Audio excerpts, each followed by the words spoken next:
Having church at your house when you're Amish is the biggest thing to happen to you twice a year, or in my community it was twice a year. And you have to cook a lot of food to prepare for it, including snacks for an afternoon after church, because the people stay there for lunch and then oftentimes stay there for snacks too. And this is something we got twice a year, which was every time we had church. It was date-filled cookies. We're gonna need some ground dates, which is what I'm making right now. This is the kind of grinder we would use when I was growing up, except ours was always bolted down onto a wood platform, which this thing is supposed to be. I just haven't done it yet. Now, as soon as you have your dates all ground up, we're gonna put it into a pot, and we're going to add a little bit of sugar, and I'm only making half a batch. Then we're also going to add some water. Now we just put this on the stove and let it cook for several minutes, and you wanna stir it while it's cooking. As soon as you're done cooking that, we're going to let it cool off. While our date filling is cooling off, we're going to make our batter, or maybe I should call it cookie dough. We start off with softened butter. We're gonna add some sugar to that. Also add some brown sugar. Just cream that stuff in. Once you have it all creamed together, we're gonna add some eggs and just beat those in.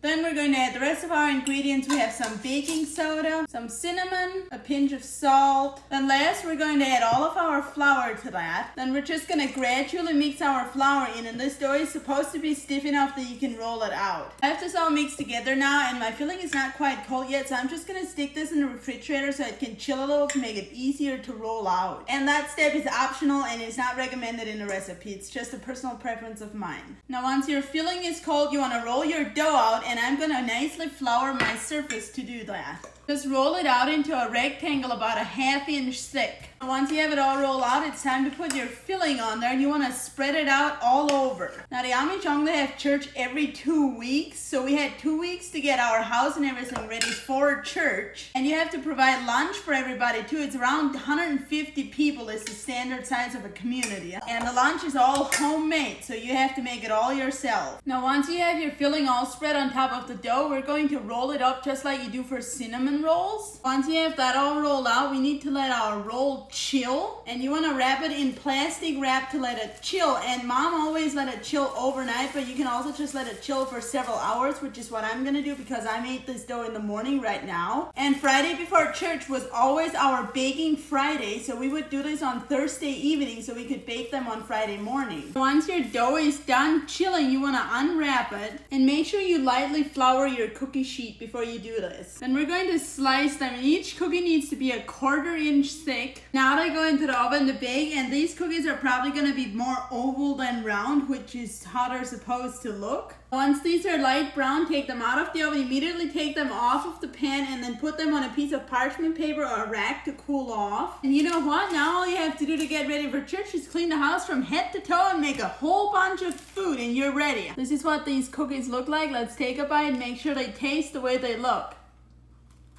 Oh man, it is so hard to explain how these things taste. You don't really taste the dates. It just tastes like a caramelly kind of filling in the middle there. It's really good. Now, if you think you'll be having Amish church at your house anytime soon, you might want to get my Amish cookbook with this recipe in it. And the cookbook has 150 plus other recipes from scratch, including how to make bread and mesa, which are 2 things that you have to have in order to have church. So the website is on my profile or in the caption, or you can go to your browser and just type in socialsbylavina.com. Enjoy!